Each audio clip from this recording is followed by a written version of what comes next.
Hey everybody, the time is upon us. The Teenage Mutant Ninja Turtles trailer is here! And it's kind of awful. Like, not all the way awful, but sorta awful. Let's talk about some of the things that we gleaned from Michael Bay's interpretation of the Teenage Mutant Ninja Turtles. Just released today. If you haven't seen the trailer already, go ahead and check it out. I'll wait.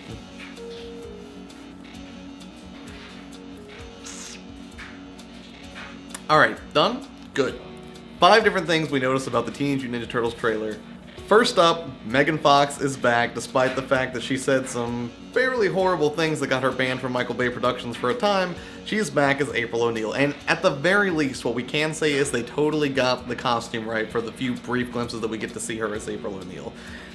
I don't know if she necessarily has the acting chops to carry the role. I mean, it's not an exceptionally deep role if you remember the original, television series, but still, kinda iffy. I mean, of course she's brought in just to be eye candy more than anything, of course, but, there's a lot of camaraderie between the Turtles and April that we grew up with, and let's just hope that doesn't go south, and she is kinda giving it what it's due? I don't know. I guess we'll just have to wait and see.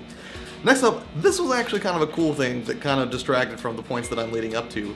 Raphael just totally demolishes what appears to be like a Jeep or a Hummer with his shell at a high velocity, which actually looked badass. Now, I understand this is Michael Bay we're talking about, so to be surprised at slow motion special effects, lots of explosions, really, you shouldn't be surprised, because that's what he does.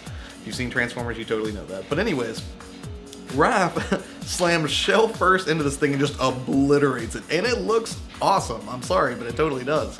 And it's weird because in a way you kind of think maybe that's a little bit believable, because if we accept that, like Peter Parker has the proportional strength of a spider, you have to wonder on some level, if you've got mutated turtles that have grown up from baby turtles, do they get the, proportional bump in shell rigidity or, structural integrity, that they would have had as a tiny baby turtle? Apparently so. At least it's enough to mess up the day of a Jeep on the side of a mountain. Which, that doesn't really seem like a great place, to park a Jeep on a stone mountain, but it's neither here nor there.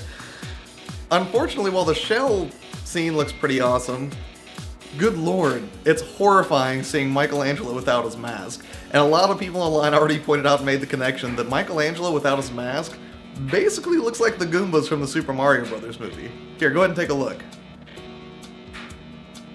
Is that sufficiently burned into your mind now? Like, is that going to be an image that you can't shake, much like the Bomberman face on the cover of Bioshock 2? Because that's the way it is for me, because now I'm not going to be able to unsee that. There are just things that you can't unsee, and Michelangelo, well, I guess you could say, not fair to say all the Turtles, but at least Michelangelo looks totally Goomba-ish, and it's just disturbing. Alright, next up, Shredder sorta looks like Zed from the Mighty Morphin Power Rangers. Another thing that was pointed out to me today. But I don't think that's a fair call to make, because we've only seen like a side profile, like a very quick glimpse from the trailer, at least as far as I could tell. And William Fichtner is stepping into that role. The only thing that's weird is he doesn't strike me as Uroku Saki, and I'm not positive that Uroku Saki is going to be, the Shredder this time around, or if they've made up some new backstory for him, which is totally weird. Also, back to the Turtles for a second. Leo does look badass, even though he's wearing kind of like a weird little like bone jerkin type thing.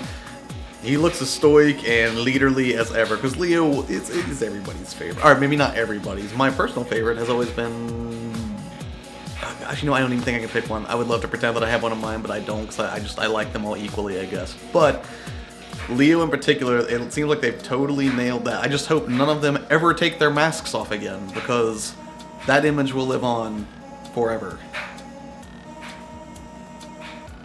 Alright, so those are my thoughts on the TMNT trailer. What did you think of it? Let us know below in the comments. Please don't forget to subscribe, so we totally appreciate it, and we will catch you next time.